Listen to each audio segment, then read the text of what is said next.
მოგესალმებით, მე ვარ ლალი ფხავაძე, ექიმი, რეპროდუქტოლოგი, გინეკოლოგი და დღეს მინდა ვისაუბროთ ძალიან საინტერესო თემაზე, როგორც არის უშვილობა. უშვილობა ეს არის მდგომარეობა, როდესაც ერთი წლის განმავლობაში წყვილი რეგულარული სქესობრივი ცხოვრების შედეგად ვერ აღწევს ორსულობას.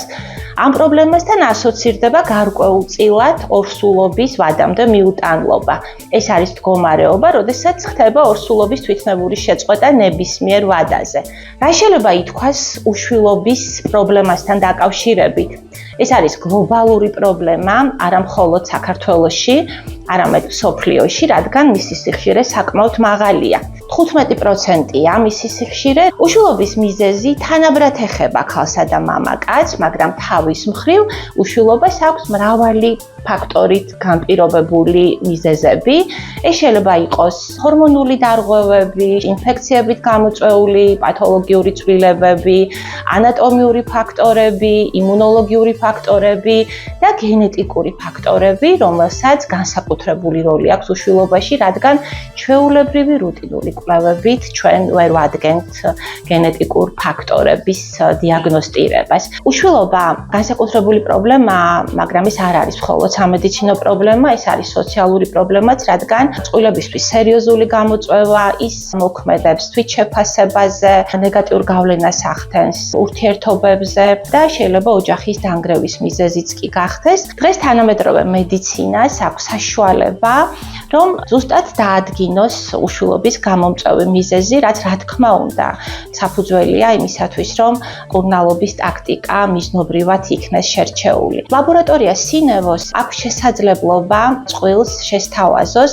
სიღრმისეული გენეტიკური გამოკვლევები, რომელიც დაეხმარება წყვილს უშვილობის მიზეზის დადგენაში.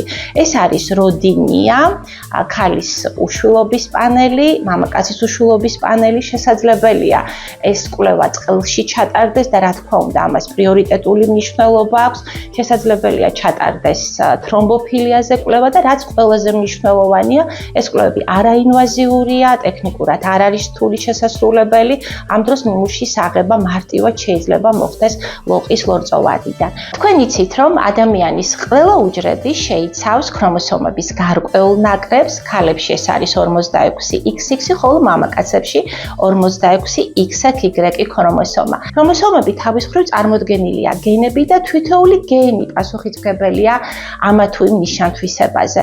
თუ მოხდა გენებში გარკვეული ცვლილებები, რასაც ჩვენ მუტაციას ვეძახით, ასეთ შემთხვევაში შეიძლება მივიღოთ სხვადასხვა პათოლოგიური მდგომარეობა და სწორედ ასეთ მიზეზების გამოკვლევა შესაძლებელია გენეტიკური ანალიზების საშუალებით. როდინიას უნაყოფობის პანელები, რომელიც შეიძლება ჩატარდეს როგორც ქალში, ასევე მამაკაცში და როგორც აღვნიშნეთ წყვილში გამოკვლევა, გაცილებით მნიშვნელოვანია. საშუალებას გვაძლევს გამომავლინოთ სწორედ გენებში არსებული ცვლილებები, რომლებიც პასუხს აგებენ ჰორმონულ დარღვევებზე. მაგალითად, ჩვენ შეგვიძლია გამოვავლინოთ ცვლილებები გენებში, რაც პასუხისმგებელია საყურცხების ფუნქციის ადრეულ შეწყვეტაზე, ოვულაციის დარღვევაზე, ცვლილებები, რომლებიც იწვევენ იმპლანტაციის პროცესების გაძნელებას. იგივე შეიძლება ითქვას მამაკაცებთან დაკავშირებით.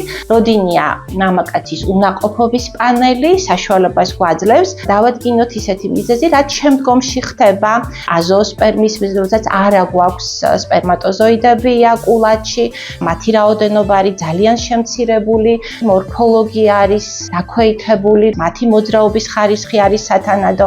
ასევე ძალიან საინტერესო ტესტია როდინია თრომბოფილის პანელი, რომელიც იკვლევს სისხლის შედედების ფაქტორებს. განსაკუთრებით მნიშვნელოვანია ამ კვლევის ჩატარება ისეთ ქალბატონებთან, რომლებსაც უჭირთ ორსულობის ბოლომდე მიტანა, რადგან ცნობილია, რომ თანდაყოლილი თრომბოფილია გახლავთ ორსულობის შეწყვეტის ერთ-ერთი მნიშვნელოვანი ფაქტორი ნებისმიერ ვადაზე და თრომბოფილიებთან ასოცირდება სწორედ ორსულობის განმეორებითი დანაკარგები. თუ თქვენ გეგმავთ, რომ გახდეთ მშობელი, ან თუ თქვენ იმყოფებით უშვილობის კვლევის ეტაპზე, გირჩევთ აუცილებლად ჩაიტაროთ გენეტიკური კვლევა, რადგან ეს არის ძალიან მნიშვნელოვანი ანალიზი, რომელმაც რეალური შეიძლება გახადოს თქვენი ოცნება. ისურვებ ჯანმრთელობას და ოჯახის კეთილდღეობას.